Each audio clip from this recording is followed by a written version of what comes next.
성령의 인도를 받는 사람의 삶은 그들의 행동, 생각, 태도에서 깊은 변화를 경험합니다.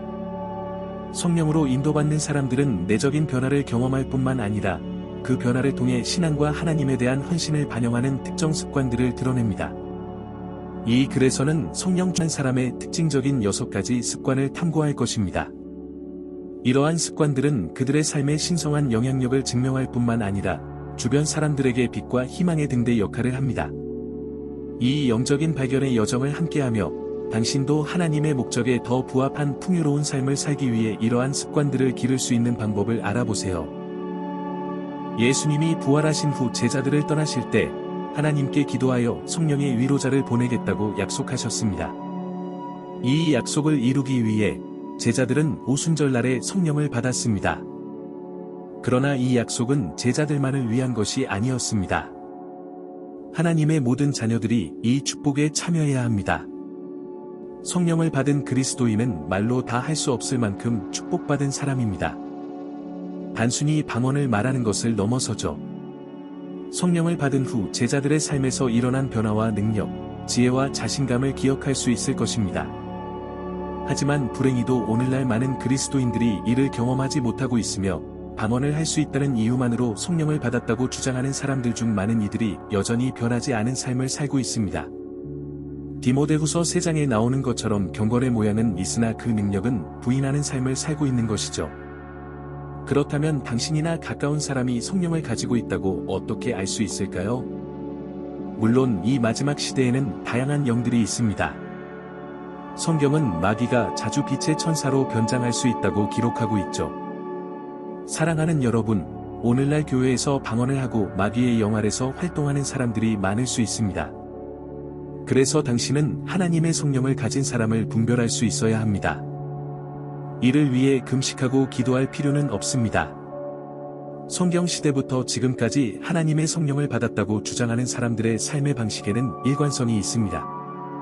그들에게는 특정한 습관이 있습니다. 계속하기 전에 아직 구독하지 않으셨다면 이 채널을 구독해 주시고 끝까지 시청해 주시기 바랍니다. 이 메시지는 당신의 영적 삶을 변화시킬 매우 강력한 메시지입니다. 그렇다면 성령을 진정으로 받은 사람의 습관은 무엇일까요? 첫 번째 증거는 성령의 열매입니다. 성령의 존재는 당신 안에 특정한 자질이 발현을 영향을 미칩니다. 이는 당신이 그 열매를 맺을 수 있도록 돕습니다. 이는 갈라디아서 5시 22분-23에 잘 나와 있습니다. 그러나 성령의 열매는 사랑과 기쁨과 평화와 인내와 친절과 선함과 충성과 온유와 절제입니다. 이런 것들을 금지할 법이 없습니다. 그리스도 예수께 속한 사람들은 육체를 그 정욕과 욕망과 함께 십자가에 못 박았습니다. 만약 당신의 육체가 십자가에 못 박히지 않았다면 하나님의 성령이 당신 안에 거할 수 없습니다. 성령으로 충만할 때 하나님의 사랑은 항상 당신의 삶에 빛나고 그 사랑은 당신이 접촉하는 사람들에게 전파됩니다. 인간적인 관점에서 보면 주변 사람들에게 신경 쓰지 않을 수도 있습니다. 당신의 육체는 자신의 욕망에 집중하며 다른 사람들이 겪는 일에 신경 쓰지 않습니다. 더 나아가 사랑을 나타낼 사람들을 선택적으로 대하게 될 것입니다. 그러나 성령은 당신이 모든 사람에게 진실한 사랑과 연민을 확장할 수 있도록 합니다.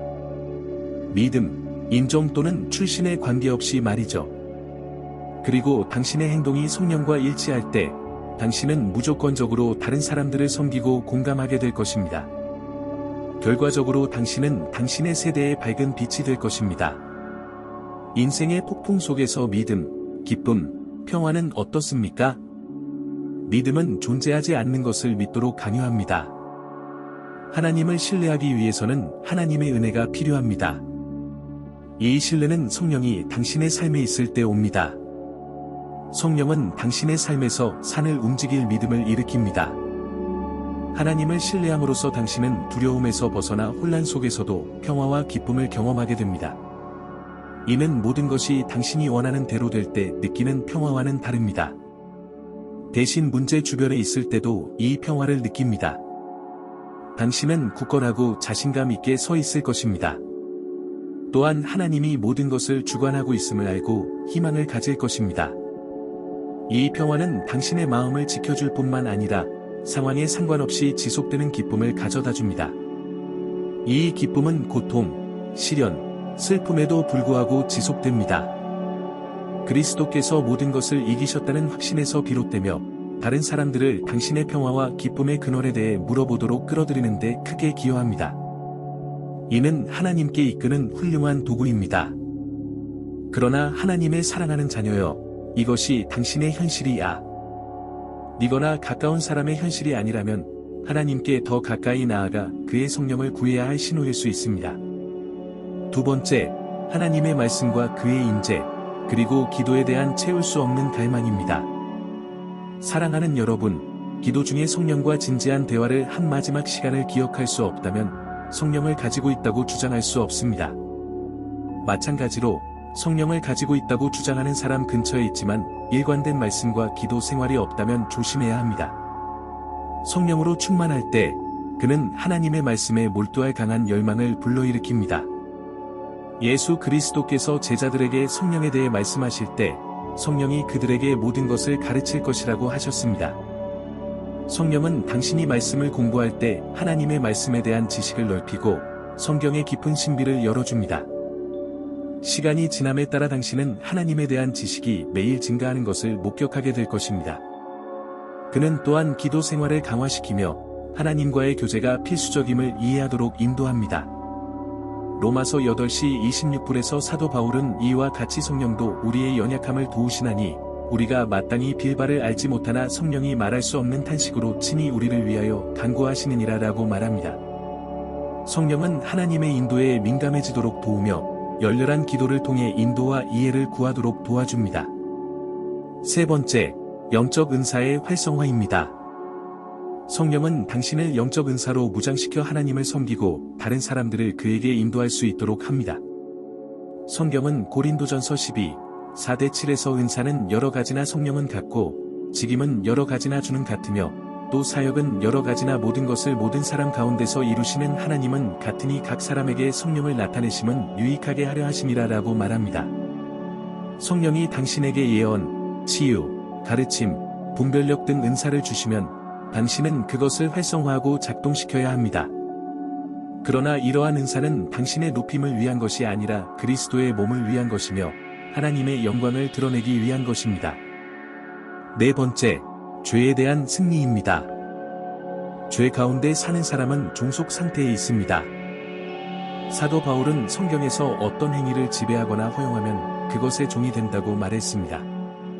이는 진정한 가치를 가진 것들을 박탈당하게 합니다. 그는 더 나아가 당신이 순종하는 것은 죄이든 의이든 당신의 주인이 된다고 설명했습니다. 이는 성령으로 충만한 신자와 그렇지 않은 사람을 구별하는 또 다른 것입니다. 성령은 당신이 죄의 종속에서 벗어난 승리의 삶을 살도록 도와줍니다. 당신이 더 이상 죄의 종이 아니라고 담대하게 말할 수 있다면 이는 성령이 당신을 유혹을 극복하고 세상의 유혹을 이길 수 있도록 도와줬기 때문입니다. 그렇지 않으면 당신은 마귀의 먹잇감이 될 것입니다. 성령을 가진 사람들은 의로움에 더 민감하며 항상 하나님과 동행하고 그의 명령을 따르려는 강한 열망을 가지고 있습니다. 다섯 번째, 평화의 복음을 전파하는 담대함입니다. 성경은 베드로가 다른 제자들과 함께 담대하게 일어나 오순절 날에 사람들에게 설교한 것을 기록하고 있습니다. 성령이 그들에게 임한 후 그들의 삶은 변화를 경험했습니다. 그들의 말도 변화되었고 그들은 아무도 상상할 수 없는 신비를 알게 되었습니다. 예수 그리스도께 두려움의 흔적이 없음을 증명하기 위해 그는 설교를 했습니다. 한밤중에 수천 명이 구원을 받았습니다. 이는 성령이 사람의 삶에 미치는 영향을 명확히 보여줍니다. 복음을 전할 때 성령이 당신을 깨워야 합니다. 당신이 가지고 있지 않은 것을 줄 수 없다는 것을 기억하십시오. 성령 없이는 당신이 말하는 것은 사람들에게 공허한 말이 될 것입니다. 그러나 성령이 함께하면 그분이 당신이 전하는 영혼들의 마음을 설득하여 그들이 구원을 받게 될 것이라는 확신을 가질 수 있습니다. 번호 6. 겸손한 봉사. 예수 그리스도가 이 땅에 계실 때 그는 다른 사람들을 섬기면서 리더로서의 역할을 수행했습니다. 그는 가는 곳마다 겸손함을 보였습니다. 그는 세상이 그의 발 아래에 있다는 것을 결코 자랑하지 않았습니다. 그것이 바로 지혜입니다. 마찬가지로 하나님의 영이 당신 안에 거하면 당신은 겸손하고 주변 사람들을 기꺼이 섬길 것입니다. 오만한 사람만이 자신을 다른 사람들보다 낫다고 여기며 따라서 다른 사람들이 자신의 노예처럼 행동하기를 바랍니다. 이는 사탄이 작용하고 있다는 명백한 신호입니다. 성령으로 충만한 것은 깊은 겸손과 섬김의 마음을 심어줍니다. 성령을 가진 사람들은 자신의 행위로 인해 높아지거나 인정받기를 원하지 않습니다. 대신 그들은 하나님의 목적을 위해 그릇으로 자신을 내어주는 것이 항상 겸손합니다. 그들은 자신의 필요보다 다른 사람들의 필요를 우선시합니다. 주변 사람들이 기뻐하는 것을 볼 때까지는 결코 행복하지 않을 것입니다. 그들의 삶은 항상 그리스도의 섬기는 본성을 반영합니다. 그들은 다른 사람들을 열심히 섬기며 예수님을 알게 합니다. 사랑하는 여러분, 성령은 그분의 임재에 마음을 여는 사람들의 삶을 항상 변화시키기 위해 준비되어 있습니다. 이러한 특성들은 성령으로 충만한 사람의 많은 습관 중 일부입니다. 당신도 원한다면 동일하고 더 많은 것을 경험할 수 있습니다. 당신이 원하고 준비되어 있다면 성령의 깊은 영향을 목격하고 그리스도를 위해 특별한 삶을 살 수 있는 능력을 얻게 될 것입니다. 당신의 삶은 진리 안에서 다른 사람들이 걸어갈 길을 밝히는 빛나는 등대가 될 것입니다. 그러나 바쁜 일상 속에서 성령과의 관계를 기르는 것의 중요성을 무시하기 쉽습니다. 성령을 당신 안에 계속 살아있게 하려면 열린 마음을 가지는 것 외에도 특정한 일을 하기 위해 의도적인 조치를 취해야 합니다. 첫째, 그분께 순종하고 완전히 복종하십시오. 당신의 의지와 모든 존재를 그분께 드려야 합니다. 겸손하게 그분이 당신을 사용하기에 합당한 그릇으로 빚어가도록 허락하십시오. 당신의 욕망을 포기하고 하나님의 계획에 삶을 맞추는 동안 성령은 당신에게 순종과 의로움을 걸을 수 있는 능력을 줍니다. 순종은 제한적인 짐이 되어서는 안 됩니다. 오히려 자유와 하나님과의 친밀함으로 가는 문이 되어야 합니다. 성령의 인도에 불순종하지 않도록 주의하십시오. 에베소서 4장 29절에서 30절은 이렇게 말합니다. 어떠한 더러운 말도 너희 입 밖에 내지 말고 오직 덕을 세우는 데 필요한 대로 선한 말을 하여 듣는 자들에게 은혜를 끼치게 하라. 하나님의 성령을 근심하게 하지 말라. 그 안에서 너희가 구원의 날까지 인치심을 받았느니라. 성령은 당신의 안내자가 되어야 합니다. 그러나 당신이 그분께 불순종하기로 결정하는 순간 그분은 물러나십니다. 기억하십시오. 성령은 온유하며 당신에게 아무것도 강요하지 않습니다.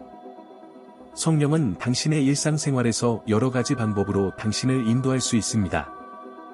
예를 들어 다른 사람들과 상호작용하는 방법이나 상황에 대응하는 방법에 대한 올바른 결정을 내리는 데 도움을 줄 수 있습니다.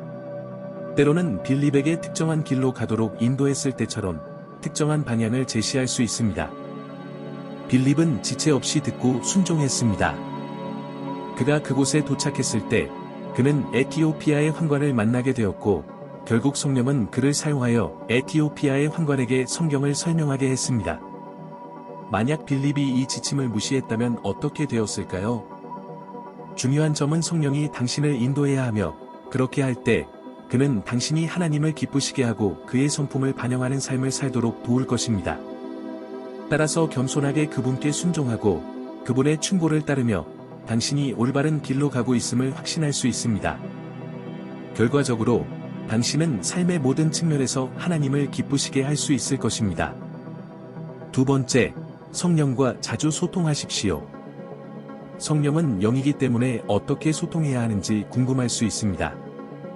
이제 이 질문에 답해 보십시오. 당신은 하나님과 대화한 적이 있습니까? 어떻게 했습니까? 또는 어떻게 하고 있습니까? 간단합니다. 성령은 당신이 하나님께 기도하도록 돕는 분이라는 것을 기억하십시오. 그러나 성령도 하나님이십니다. 기도할 때 당신은 하나님 아버지, 아들, 성령과 소통하고 있는 것입니다. 성령과 더 많이 대화할수록 그의 동행을 더 오랫동안 즐길 수 있는 기회가 더 커집니다. 사랑하는 하나님의 자녀여, 성령을 당신의 삶에 유지하는 것은 진실된 선택과 의도적인 선택, 그리고 성실함을 요구합니다.